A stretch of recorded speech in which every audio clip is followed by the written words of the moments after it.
Sa bawat isa, buksan po natin ang ating mga dalang Biblia sa Efeso chapter 4. Ang text na pag-aaralan po natin, ito ay part 2 ng ating pag-aaral. Sa Efeso chapter 4, verses 26 to 27. Pero basahin po natin magmula verse 25 hanggang verse 32 para makuha po natin ang buong konteksto po niya. Basahin po natin, verse 25, kaya't pagkatapos itakwil ang kasinungalingan, ang bawat isa ay magsalita ng katotohanan sa kanyang kapwa sapagkat tayo ay mga bahagi ng isa't isa. 26, magalit kayo, ngunit huwag magkasala. Huwag hayaang lubugan ng araw ang inyong galit at huwag bigyan ng pagkakataon ang dyablo. 28, ang nagnanakaw ay huwag nang magnakaw pa, kundi magtrabaho at gumawa siya sa pamamagitan ng kanyang sariling mga kamay ng mabuting bagay upang siya'y may maibahagi sa nangangailangan. Anumang masamang salita ay hindi dapat lumabas sa inyong bibig, kundi ang mabuti lamang para sa ikatitibay ayon sa pangangailangan, upang ito ay makapagbibigay ng biyaya sa mga nakikinig. At huwag ninyong pighatiin ang Espiritu Santo ng Diyos na nasa pamamagitan niya kayo'y tinatakan para sa araw ng pagtubos. Lahat ng pait, galit, poot, pag-aaway at paninirang puri ay inyong alisin, pati lahat ng kasamaan. At maging mabait kayo sa isa't isa, mga mahabagin, nagpapatawad sa isa't isa, gaya ng pagpapatawad sa inyo ng Diyos kay Jesus. Tayo po ay manalangin. Tulungan mo po kami, Panginoon, na makonvict sa aming mga kasalanan, especially ang unrighteous anger, Panginoon, na napakahirap na i-humble ang aming mga sarili, maliban na lamang, Panginoon, ang Holy Spirit ang magbigay ng liwanag sa amin. At makita namin, Panginoon, ang iyong pag-ibig sa amin na ipinakita mo sa krus ng aming Panginoong Yesus. Na habang nakikita namin ang karumihan, kasalanan sa aming mga sarili, Panginoon, mamamangha kami sa iyong pag-ibig. Na higit ang iyong nakikita at lantad ang aming mga buhay sa iyo. Pero bakit mo kami minahal? Bakit mo ibinigay ang iyong kaisa-isang anak para tubusin kami sa aming mga kasalanan? Tulungan mo po kaming mamangha at mag-worship, ma-edify ang aming mga puso, at mag-glorify ang iyong pangalan. Sa pangalan po ng aming Panginoong Yesus. Amen. Amen.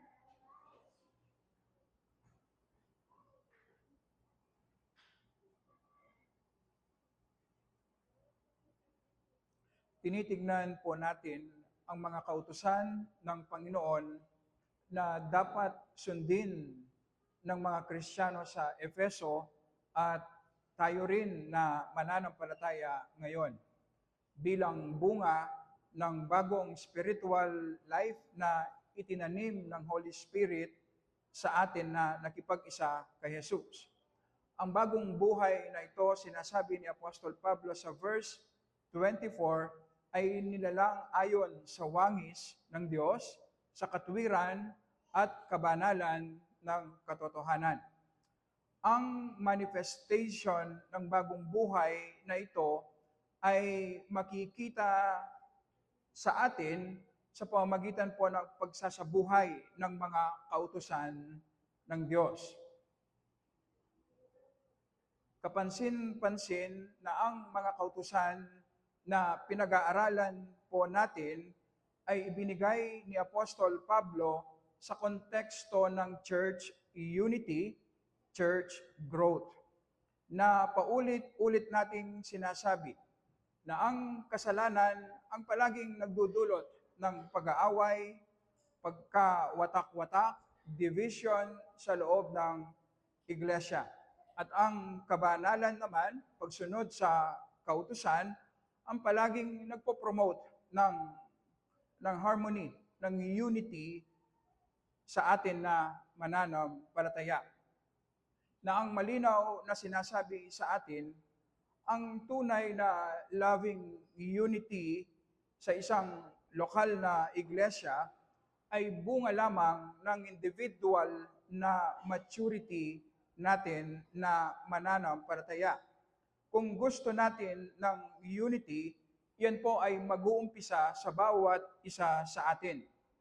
Sa ating spiritual growth, sa ating personal na relationship sa Panginoon. Ang visible at matured loving unity ng isang iglesia ay ang pinagsama-samang spiritual growth ng bawat isa sa atin. Sa pagsunod sa mga kautusan, palagi meron tayong pinapatay, meron tayong iniiwan, tinatakwil, at meron tayong itinatanim, meron tayong dinidevelop. Dahil sinasabi ni Pablo na ang isang tunay na nakipag-isa kay Jesus ay patay na sa kasalanan, ang ibig sabihin, meron tayong kakayahan na talikuran at patayin ang mga kasalanan sa ating puso. Dahil sa bagong buhay rin na itinanim sa atin, meron tayong power na i-develop ang mga Christian graces, ang bunga ng banal na Espiritu sa ating mga buhay, i-duplicate ang mga katangian ni Jesus sa ating mga buhay, na ito ang tinatawag na Christ likeness, na ito ang tinutukoy natin na spiritual maturity. Ganito ang proseso ng spiritual growth natin. Meron tayong iniiwan, pinapatay, at meron tayong itinatanim. Sa Philippians chapter 2 verses 12 and 13, ang sabi ni Apostol Pablo, isagawa ninyo ang sariling kaligtasan na may takot at panginginig. I-work out ninyo ang kaligtasan na meron kayo. I-manifest ninyo ang kaligtasan na ibinigay ng Panginoon sa inyo. Sapagkat Diyos ang gumagawa sa inyo, maging sa pagnanais at sa paggawa para sa kanyang mabuting kalooban. Sinasabi sa atin na ang spiritual growth nating mananampalataya ay bunga ng kilos ng Holy Spirit sa ating mga buhay, na sinasabi rin na meron tayong part na dapat gawin. Hindi po automatic na kapag nanampalataya tayo ay lalago tayo agad na wala tayong gagawin. Kailangan nating i-workout, isagawa natin ang kaligtasan natin na merong takot at panginginig. Ganyan ang purpose ng mga means of grace. Sa ating personal devotion, sa pamamagitan ng tapat na paggamit ng mga means of grace, ay ginagawa natin ang part natin na devoted tayo at nakadepende tayo sa salita ng Panginoon, sa panalangin, at sa tulong ng Holy Spirit. Sa pagpatay natin sa kasalanan, kailangan nating malaman ang ugat ng kasalanan sa puso natin upang maging tama ang lunas na ibibigay natin.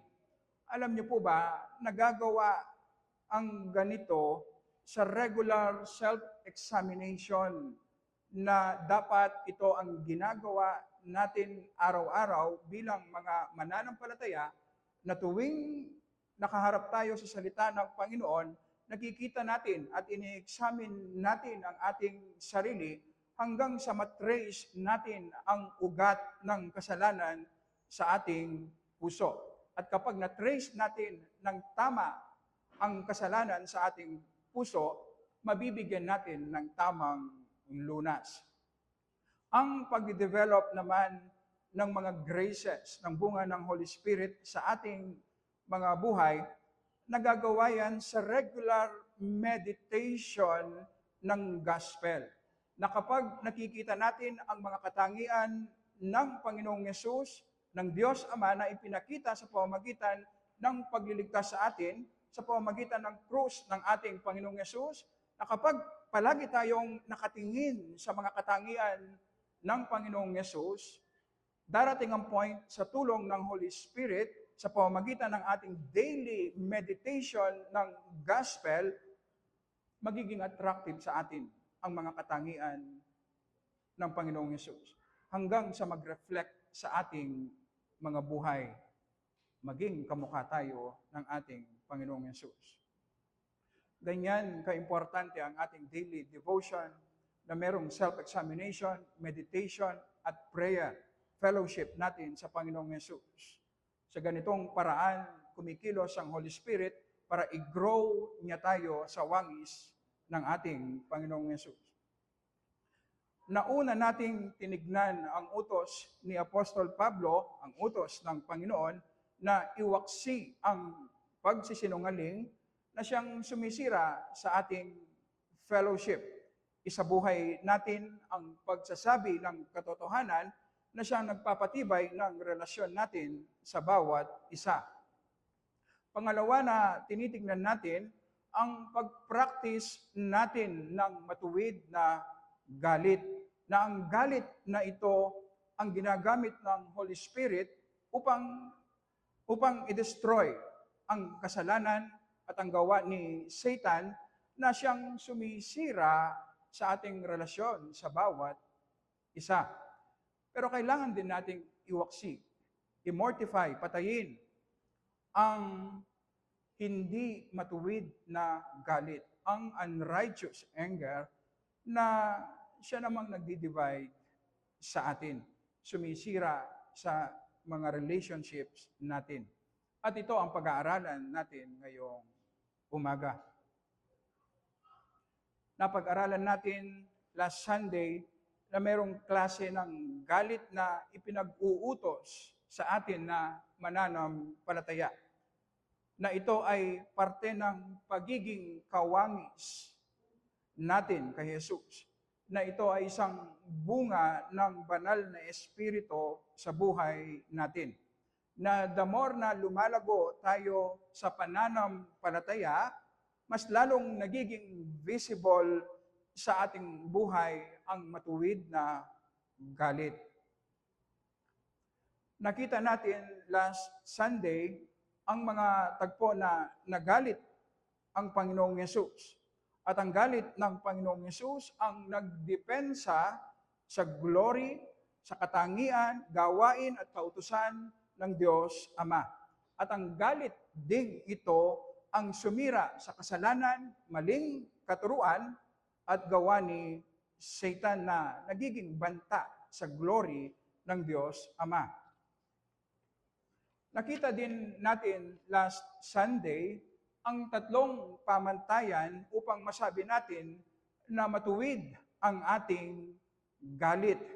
Una, ang matuwid na galit nagre-react lamang laban sa aktual na paglabag sa kautusan ng Diyos.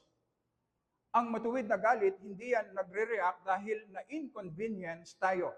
Dahil hindi nasunod ang ating personal na preference. Dahil hindi nasunod ang ating personal na kagustuhan. Pangalawa, ang matuwid na galit ay nakafocus lamang sa Panginoon, sa kanyang gawain, sa kanyang glory, sa kanyang iglesia, sa kanyang concerns. At hindi nakafocus sa ating sariling karapatan, kagustuhan, at kaharian. Ang reason kung bakit nagagalit tayo sa paglabag sa kautusan ng Diyos ay dahil na-offend ang pangalan ng Diyos. At hindi dahil nasaktan tayo o na-offend tayo. Bantayan natin. Madalas tayong nagagalit kasi merong ginawang masama ang ating kapwa. Pero ang main reason ay dahil nasaktan tayo, dahil na-offend tayo, at wala namang kinalaman sa glory ng Panginoon. Pangatlo, kasama ng matuwid na galit ang ibang bunga ng banal na espiritu. Ang ibig sabihin, meron tayong control sa ating galit. Hindi ang galit ang nagko-control sa atin. At kasama ng ating matuwid na galit ay ang pag-ibig natin sa Panginoon at pag-ibig natin sa ating kapwa. Pagdating sa offense, sa glory, sa gawain, sa concern ng Diyos Ama, nagagalit ang Panginoong Yesus. Pero pagdating sa personal offense ng ibang tao sa Kanya, hindi siya nagagalit. Hindi siya gumaganti. Ipinagkakatiwala niya lahat sa Kanyang Ama na nasa langit na siyang matuwid na hahatol sa kasalanan. Kaya nagawa niyang mahalin kahit ang mga taong Kanyang kaaway. Matuwid ang galit ng ating Panginoong Yesus. Sa ating pagpapatuloy, titignan naman natin ang hindi matuwid na galit.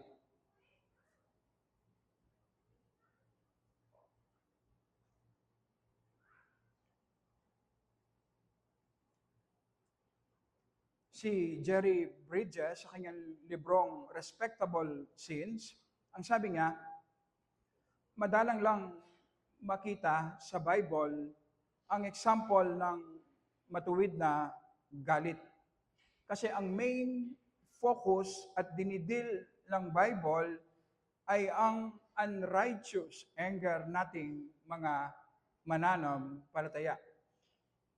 Si Sinclair Ferguson naman ang nagsabi, hindi natin kamukha ang ating Panginoong Yesus na walang bahid ng kasalanan, kaya palaging matuwid ang kanyang galit.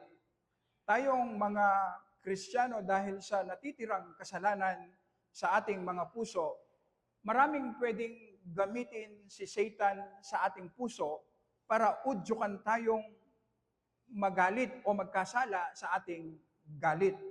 Nandiyan ang ating pride, ang ating selfishness, ang ating mga idols sa ating mga puso, na napakadali para kay Satan na udyukan tayong magkasala sa ating galit. Karamihan o madalas sa ating galit ay makasalanan. Kaya mahalaga na maunawaan po natin kung papaano umuusbong ang hindi matuwid na galit sa ating puso at kung papaano natin ito papatayin. Papaano natin matitrace ang problem sa ating puso upang mabigyan natin ito ng tamang lunas. Sa verse 26, magalit kayo, ngunit huwag magkasala.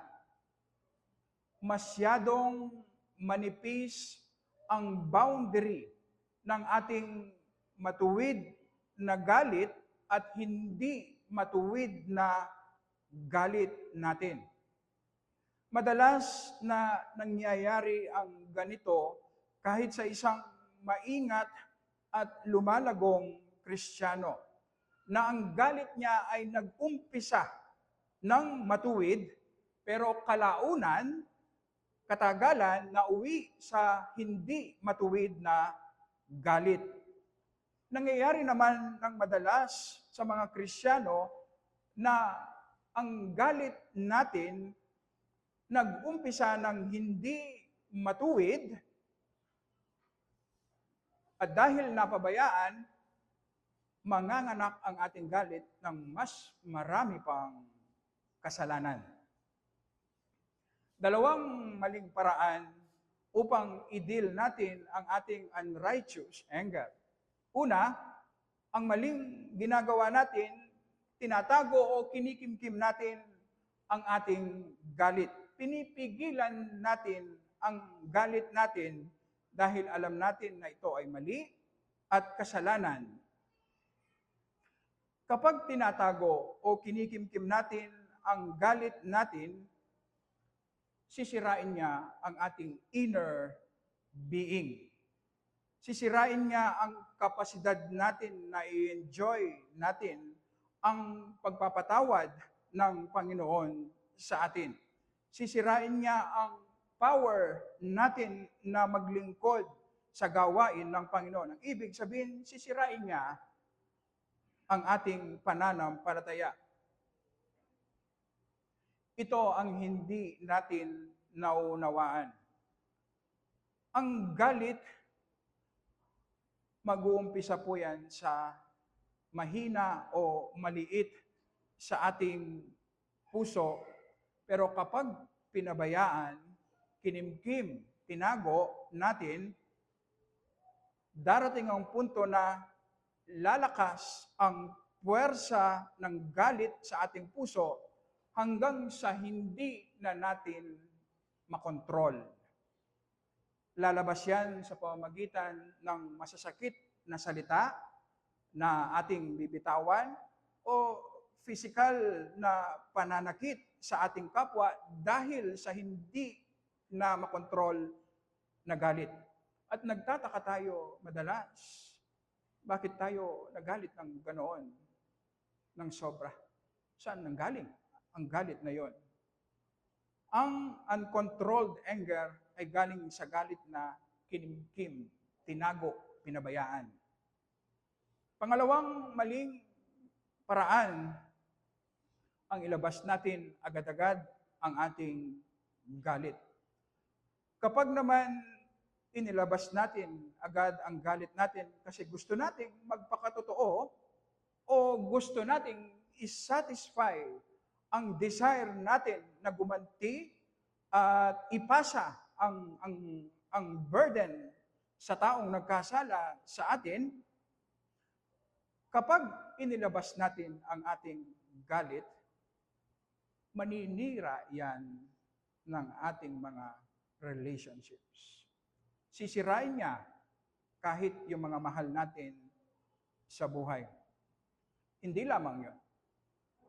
Kapag nilabas natin o sinatisfy natin ang ating galit, mas lalong lalakas ang hawak niya sa ating puso. Ang galit ngayon ay magiging hate, pagkamuhi. Mas lalong lalakas ang power ng galit sa ating puso. Kaya ang tanging solusyon ay ang patayin agad-agad ang galit sa ating puso. Sa Mark chapter 7, verse 20, sinabi ng ating Panginoong Yesus, ang lumalabas sa tao ang nagpaparumi sa tao. Verse 21, sapagkat mula sa loob, mula sa puso ng tao lumalabas ang masasamang pag-iisip, pakikiapid, pagnanakaw, pagpaslang, ito ang galit, ang pangangalunya, kasakiman, kasamaan, pandaraya, kahalayan, pagkainggit, paninirang puri, kapalaluan at kahangalan. 23. Ang lahat ng masamang bagay na ito ay sa loob nagmumula at nagpaparumi sa tao.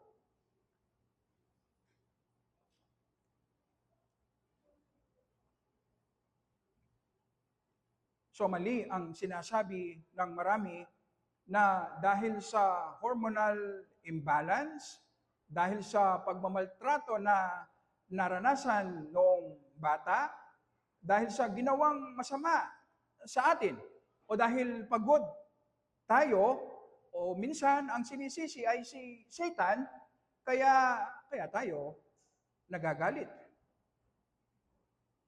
Ganito ang kaisipan ng mga unbelievers, kaya ang kanilang solusyon ay palaging panlabas lamang at hindi nalulunasan ang pinakaugat ng problema na nanggagaling sa ating puso. Hindi ang mga tao na nagkasala sa atin o ang mga pangyayari sa labas ang dahilan kung bakit tayo nagagalit. Mas lalong hindi si Satan. Nagsisilbi lamang occasion ang mga ito para ilabas ang tunay na problema sa ating puso. Sa kung papaano tayo tutugon sa kasalanan ng iba, sa pagod ng ating katawan, sa pagmamaltrato na ginawa sa atin noong tayo ay bata, pinapalabas lamang natin ang tunay na laman ng ating puso. Sa James chapter 4 verses 1 to 3, babasahin ko po sa English dahil mas maganda po ang pagkasabi. Sa James chapter 4 verse 1, what causes quarrels and what causes fights among you? Is it not this, that your passions, ang passion dito yung strong desire, that your passions are at war within you. You desire and you do not have, so you murder. You covet and cannot obtain, so you fight and quarrel. You do not have because you do not ask. You ask and do not receive because you ask wrongly to spend it on your passions. So merong mabubuting bagay na gusto nating makuha, pero hindi natin makuha, kaya nagagalit tayo. Ito ang sinasabi ni James na ugat ng galit. Mas mahalaga sa atin na makuha natin ang lehitimong bagay na ito na gusto natin, na mas mahalaga pa ngayon kaysa sa glory ng Panginoon. Ibig sabihin, mayroong mga lehitimong bagay na ginawa nating idol. Na kapag ang ating idol ay natithreaten, nagagalit tayo, at ang galit natin ay dinedirect natin sa taong nagiging banta upang sirain natin. Hindi naman masama ang magkaroon ng desire na gusto nating magkaroon ng magandang reputation, na mabuti ang sinasabi ng mga tao sa atin. Pero kapag ginawa natin itong idol, na mas mahalaga sa atin ngayon kung ano ang sasabihin ng ibang tao kaysa sa kung ano ang opinion ng Diyos sa atin sa pamamagitan ng pakikipag-isa natin kay Jesus, ang ibig sabihin, ginawa na nating idol ang opinion ng ibang tao sa atin. So ang galit natin ngayon, makikita natin sa ating reaction kapag merong banta sa ating idol, ang ating good reputation. Na kapag merong pumuna sa ating reputation, magagalit tayo kasi gusto nating depensahan ang ating idol. At kung sino man ang banta sa ating idol, sisirain natin sa pamamagitan ng ating galit.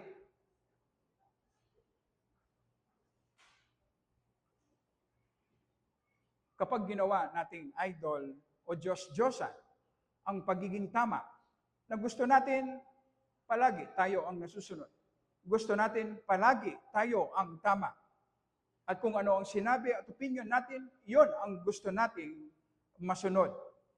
Alam niyo po ba, kapag ginawa nating idol ang kagustuhan nating maging tama, magagalit tayo kapag merong nag-oppose sa atin. At sa pamamagitan ng ating galit, dedepensahan natin ang ating idol.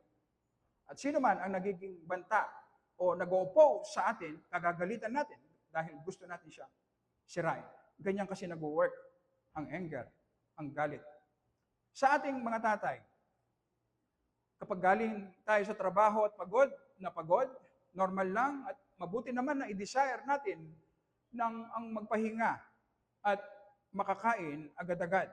Pero kapag ginawa nating idol, ang desire nating maging comfortable, kapag umuwi ka sa bahay, dinatnan mo ang iyong mga anak na magulo, maingay, at walang pagkain sa lamesa, magagalit ka sa iyong mga anak.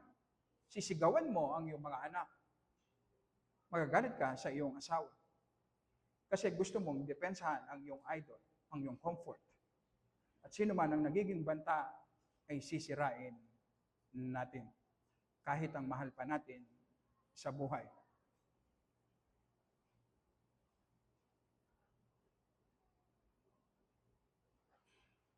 Kapag alam natin na ganito pala nag-work ang galit sa ating puso, kapag nagagalit tayo, ang ibig sabihin, meron tayong pinoprotektahan sa ating puso. Meron tayong dinedepensahan sa ating puso. Possible yan ang pride, yan ang idols natin, o ang ating selfishness. At kung sino man ang nagiging banta, sa kanya natin i-direct ang ating galit. Ngayon, pumapasok ang hard work na kailangan na everyday natin ginagawa ang self-examination. Hiwalay sa regular na self-examination natin araw-araw, mahihirapan nating matrace ang pinakaugat ng ating galit. At nakakalungkot ang nangyayari, napapabayaan ang galit sa ating puso hanggang sa lumaki ng lumaki ito sa atin.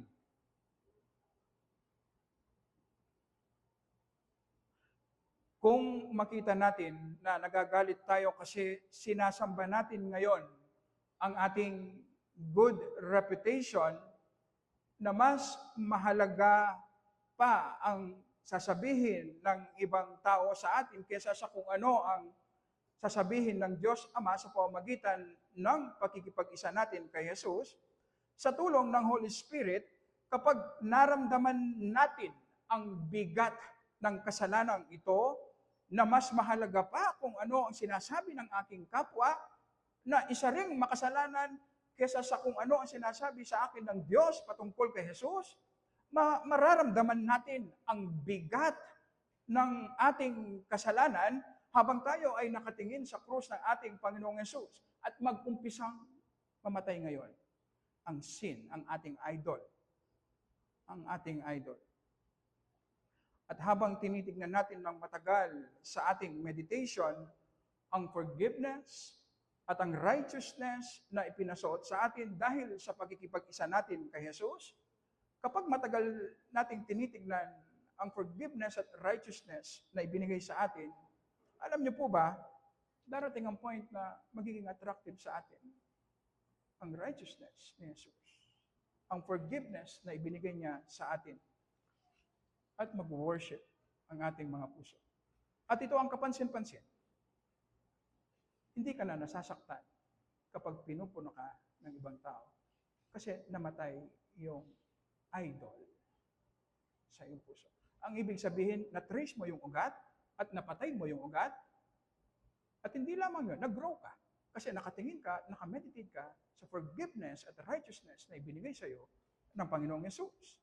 At ganyan tayo nag-grow sa pamamagitan ng ating devotion sa word and prayer araw-araw.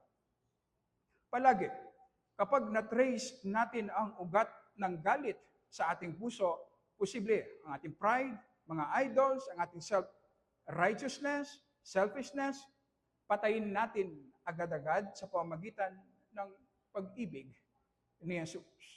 At sa pamamagitan din ng meditation ng gospel, sa matagal na pagtingin natin sa krus ng ating Panginoong Yesus, nakikita natin ang kanyang pag-ibig, kanyang wisdom, kanyang holiness, kanyang mercy, kanyang grace, kapag matagal tayong nakatingin sa krus ng ating Panginoong Yesus.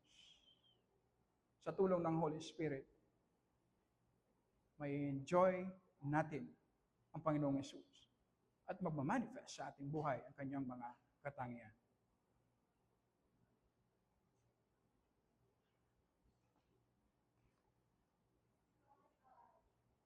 Ang sabi ni Apostol Pablo, huwag hayaang lubugan ng araw ang inyong galit. Ang sinasabi sa atin, kapag nakita o napansin natin na ang galit natin ay may bahid na kasalanan, agad nating i-deal, agad nating i-mortify, na huwag nating ipagpabukas. Kailangan agad-agad. Ano ang logic? Bakit ganito ang utos? Kasi nakikita tayo ng Holy Spirit. Kasi alam ng Panginoon na merong kakayahan ang galit na mabilis na mag-grow, lumakas ang kanyang grip sa ating mga puso. Ito ang hindi natin alam at nauunawaan. May ginawang masama o nasabing masama ang iyong kapwa at na-offend ang iyong pride. Dahil sa pagpapabaya at ignorance, pinabayaan mo lang ang iyong galit. Kasi iniisip mo, upa din yan, maalis din ang galit na yan. Kusang aalis ang galit. Ngayon, dahil ang galit ay nanatili sa ating puso, ang mangyayari ngayon, mag-grow, lalago ang galit. Ang simpleng galit ngayon sa ating puso, magiging resentment. Magtatanim ka ngayon ng sakit ng loob sa iyong kapatid na merong nasabi dahil na-offend niya ang iyong pride. Sa stage na ito, ang resentment, sakit ng loob, pwede mo pang i-ignore. Minsan, naiisip mo yung sakit mong loob, minsan hindi. Pero hindi yan mananatiling resentment lamang. Ang resentment ngayon, magiging bitterness. Naiinis ka na ngayon sa iyong kapatid o sa iyong kapwa na naka-offend sa iyong pride. At hindi mo na siya pwedeng i-ignore ngayon. Palagi siyang nasa isip mo. At ang bitterness, pagkatapos, magiging enmity, hostility. Sa bitterness, kapag mayroong bitterness sa ating puso, nagiging polite pa tayo. Kaya pa natin kimkimin, itago ang ating galit. Kahit nagagalit tayo sa ating kapwa, nagiging polite at respetado pa rin tayo. Pero kapag dumating na sa enmity, sa hostility, hindi na natin maitatago ang galit. Diyan pumapasok yung ginagawa natin na hindi natin napapansin. Sinisiraan na natin yung kapatid natin. Kapag meron tayong kausap ng iba, dinadaldal na natin yung ginawa niyong masama. Kasi meron ng hostility, kasi lumaki na yung galit. Hindi natin napansin. At kapag merong masamang nangyari sa taong kinagagalitan mo, masaya ka. At yung hostility ngayon, hindi siya mag-stop sa hostility. Ang hostility ngayon, magiging grudge. Ito ang kinatatakutan ng mga kapatid ni Joseph nung nasa Egypt na sila, na baka gantihan sila ni Joseph dahil sa ginawa nilang masama sa kanya. Dati, sinisiraan mo lang yung taong kinagagalitan mo. Pero ngayon, dahil meron ng grudge, nagpaplano ka na sa iyong isip at paulit-ulit mong nire-replay kung paano ka gaganti, at every time na iniisip mo kung paano ka gaganti, nagdudulot ito ng satisfaction sa iyong puso. At ang grudge, ngayon, mapapalitan ng strife. Ito yung openly ngayon, nakikipag-away ka na sa salita at sa gawa sa taong kinagagalitan mo. Ganyan ang nararanasan nating mga Kristiyano kung bakit ang kapatid na ito o ang taong ito ay meron tayong sakit ng loob sa kanya. Bakit? Bakit ayaw mong makita yung taong ito? Bakit mo iniiwasan? Ngayon, every time na mapasok sa conversation, palagi mong sinisiraan. Palaging yung masama ang binabanggit mo patungkol sa taong ito. Bakit gusto mo siyang gantihan? Alam niyo po ba, hindi man natin alam, ang ganito pala ay nagugat lamang sa simpleng galit na pinabayaan natin sa ating mga puso.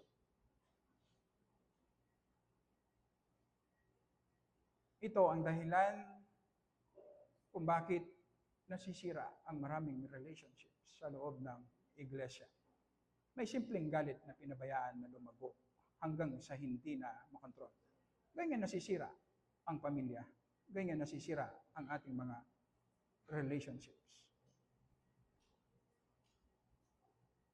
Kaya ang sabi ni Apostol Pablo, kapag na-sense natin na merong kasalanan sa ating galit, huwag na nating ipagpabukas. I-deal na natin agad, i-trace natin ang ugat, at i-mortify natin agad-agad at tumingin tayo sa krus ng ating Panginoong Yesus. So verse 27, at huwag bigyan ng pagkakataon ang dyablo sa ating galit.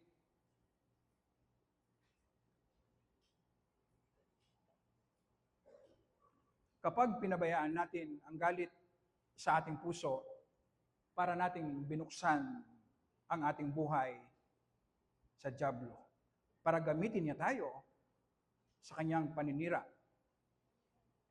hindi tayo pipigilan ni Satan na pumunta sa church gathering. Hindi rin nga tayo pipigilan na mag-attend ng fellowship o mag-involve sa ministry. Ang gagawin niya, udyukan niya tayong magalit. Ang gagawin niya tayong bulag sa ating galit.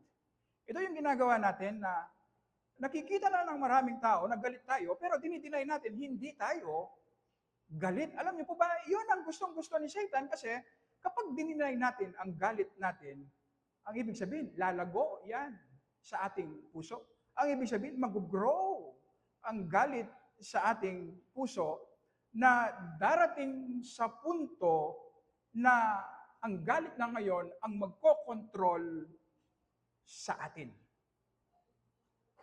At hindi natin napapansin, magiging willing instrument tayo sa paninira ni Satan sa unity at order ng church, sa ating pamilya, sa ating mga relationships.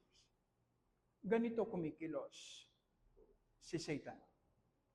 Si Martin Lloyd-Jones, makakarelate tayo sa kanyang sinabi, lahat tayo, dahil lahat tayo ay makasalanan, naranasan na natin ang mawalan tayo ng kontrol sa ating galit. Kapag nakontrol na tayo ng ating galit, ang sabi ni Martin Lloyd-Jones, hindi na tayo makapag-isip ng maayos. Kapag kontrolado na tayo ng galit, hindi na reasonable ang ating pag-iisip. Hindi na rin balance ang ating judgment. Wala na tayong pakialam kung sino ang masasaktan, kung ano ang mga relationships na masisira. Ang iniisip lang natin, nakabend ang ating puso sa iisang direction na gusto nating ilabas ang ating galit. Gusto nating gumanti sa taong nanakit sa atin. Doon lang nakabend ang ating puso. Hindi na natin iniisip kung ano ang kahihinatnan ng ating galit. Hindi ba base sa ating karanasan sa panahon na kontrolado tayo ng galit, lahat ng sinabi at ginawa natin kapag nasa tamang kaisipan tayo, gusto nating bawiin. Gusto nating iatras. Pero hindi na pwede. Kasi meron ng nasugat. Meron ng nasirang relationships. At alam niyo po ba, yung nasira relationship dahil sa ating galit, yung sugat, madalas maghihil yan. Taon ang bibilangin natin.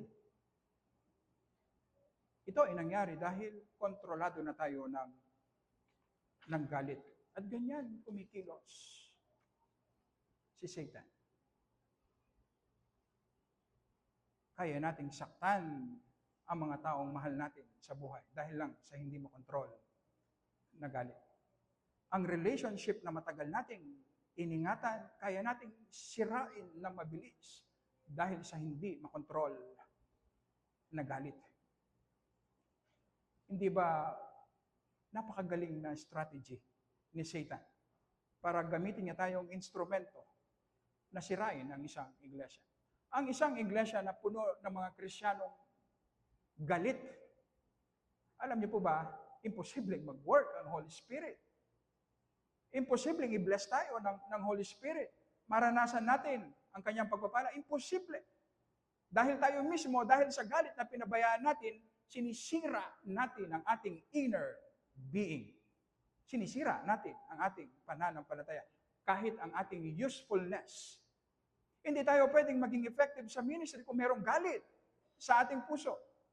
At yan ang nagiging problem natin. Merong problema sa ating puso na hindi natin dinidil. At dahil sa ignorance natin, nagpapatuloy tayo sa paglilingkod. Pero ang problema, lumalabas at lumalabas ang galit sa ating puso na imbes na makatulong tayo ngayon ang pinagmumulan ng problema sa iglesia. At yan ang nangyayari kung bakit maraming mga Kristiyano ang nag-aaway-away. Dahil ang simpleng galit na pabayaan darating sa punto, ang galit ang magkokontrol sa atin. At si Satan na ang magkokontrol sa iglesia. Kaya makikita natin ang wisdom ni Apostol Pablo, ang Holy Spirit. Ang Holy Spirit, kilala niya tayo. Pero ang sarili natin, hindi natin kilala. Ang sinasabi sa atin, the moment na mapansin natin na merong kasalanan sa ating galit, agad-agad i-deal natin. Hindi pwedeng ipagpabukas dahil ang galit, lalakas yan. Hanggang darating sa puntong tayo na ang kontrolado ng galit. Kaya sa ating mga mananampalataya, palagi tayong tumingin sa mercy ng Diyos sa atin na makasalanan. Nakita ng Panginoon ang kawalan ng kakayahan natin na iligtas ang sarili natin mula sa kapahamakan sa impyerno. Kung pag-isipan natin ng mabagal, tayo ang nagkasala, pero ang Diyos ang gumawa ng paraan. Ang Diyos ang nagsakripisyo.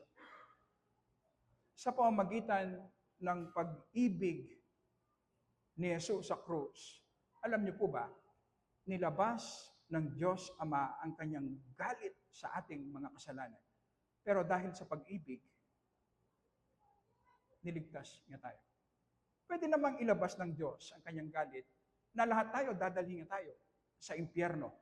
Pero sa paraan ng Diyos, nilabas ng Diyos Ama ang kanyang galit na sa pamamagitan ng krus ng ating Panginoong Hesus, inako ng Panginoong Hesus ang galit ng Diyos Ama na dapat para sa atin. Kaya naman, nailabas ng Diyos ang kanyang galit na hindi niya tayo sinisira. Sa papaanong paraan?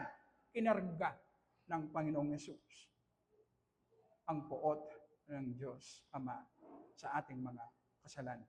Ito ang pag-ibig at mercy ng Diyos sa atin. Inako niya, inako ng Panginoong Hesus ang poot ng Diyos sa ating mga kasalanan. At dahil naranasan natin ang mercy ng Diyos sa atin, dapat ang palagi nating disposition. Kung binabantayan natin ang ating sarili araw-araw, ang normal at godly na disposition natin dapat sa bawat isa, kahit sa ating mga kaaway, ay pag-ibig at mercy. Kapag hindi pag-ibig at mercy ang disposition natin sa bawat isa, ang ibig sabihin may problema. May sinisignal na problema. At yun lamang dapat sana, umupo na tayo.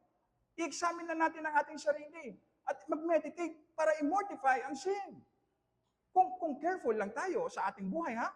Kung nagnanais lang tayong maging banal. So ang normal na disposition dapat natin pag-ibig at mercy.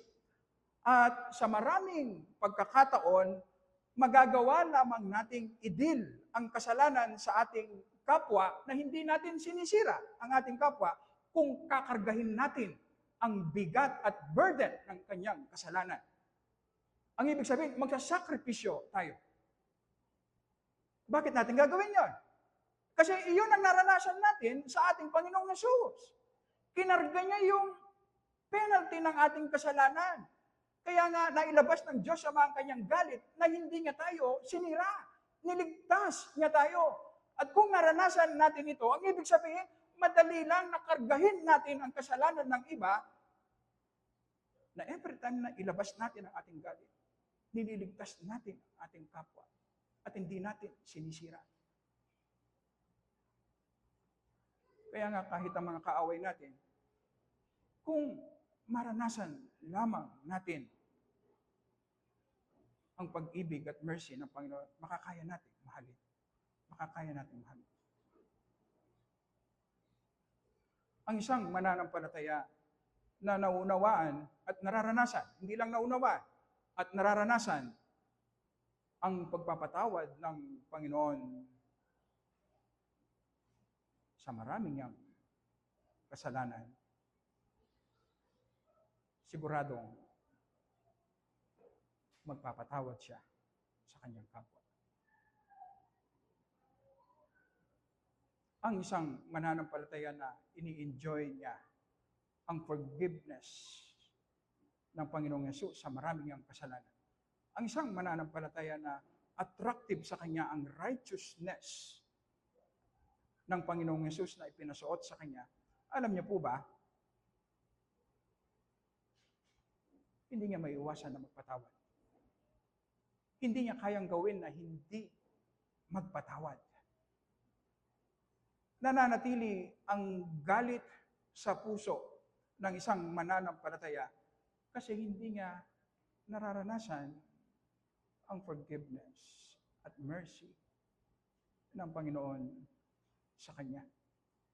Pinatawad ang eternal, infinite na kasalanan niya sa Panginoon dahil kinarga ng Panginoong Yesus ang kanyang mga kasalanan. Bakit hindi niya kaya magpatawad sa maliit na kasalanan na ginawa ng kanyang kapwa? Ang ibig sabihin, hindi niya naunawaan ang pag-ibig at forgiveness na kanyang natanggap mula sa Panginoon Yesus. Ngayon natin makikita na sa ating daily devotion, self-examination, meditation sa Word, kapag nag-spend tayo ng maraming time sa ating daily devotion, yun ang time na nag-worship tayo. At hindi natin namamalayan, maraming mga idols ang namamatay. Hindi lang natin napapansin. At hindi rin natin napapansin, nagiging kamukha na natin ang Panginoong Yesus. At hindi rin natin napapansin, nagiging useful na tayo sa gawain ng Panginoon. Hindi rin natin napapansin, umaayos sa ating mga relationships. Yan ay nag-uumpisa sa ating daily meditation ng Word at sa ating daily communion sa prayer sa Panginoon. Kung ikaw ay hindi mananampalataya, may paraan ang Diyos. May ginawang paraan ng Diyos na parusahan ang iyong mga kasalanan na hindi ka mapapahamak sa impyerno. Nagpadala siya ng substitute, kahalili, ang Panginoong Yesus, na sumunod ng perfect sa mga kautusan dahil hindi mo kaya sundin ang mga kautusan. At siya ang namatay sa krus bilang kahalili. Nagbayad siya ng kasalanan sa krus. Dahil hindi mo kayang bayaran ang iyong kasalanan, at the same time, iwasan mo ang impyerno. Hindi pwede. Kaya ang Panginoong Yesus ang nagbayad ng kasalanan. Na kung mananampalataya ka kay Jesus, aminin mo na ikaw ay makasalanan. Papunta sa impyerno, hindi mo kayang iligtas ang iyong sarili. Kaya magdidepende ka lang kay Jesus. Sinasabi ng Bible, magkakaroon ka ng buhay na walang hanggan. Mararanasan mo ang pagpaparusa ng Diyos sa kasalanan na hindi ka nasisira. Magkakaroon ka ng buhay na walang hanggan. Kaya ang panawagan ng Panginoon, manampalataya ka kay Jesus para sa iyong kaligtasan. Tayo po ay manalangin. Napaka-ignorante namin, Panginoon, sa aming kung gaano kasama ang aming mga puso sa strategies ni Satan, sa kung papaano nag-uumpisa at nag-grow ang galit sa aming puso, Panginoon. Napaka-ignorante namin. Pero salamat sa iyong mga salita na nagbibigay ng linaw, Panginoon, sa aming mga puso. At salamat din, Panginoon, sa iyong pag-ibig na higit ang nakikita mong karumihan, Panginoon, sa aming mga puso. Pero bakit mo ibinigay ang iyong kaisa-isang anak para sa amin na makasalanan? Salamat sa iyong biyaya, sa iyong mercy, Panginoon. At tulungan mo po kaming maging totoo ito sa aming mga puso upang maging kamukha kami ng aming Panginoon Jesus. Para sa luwalhati ng iyong pangalan. Amen. Amen. Tayo po ay tatayo.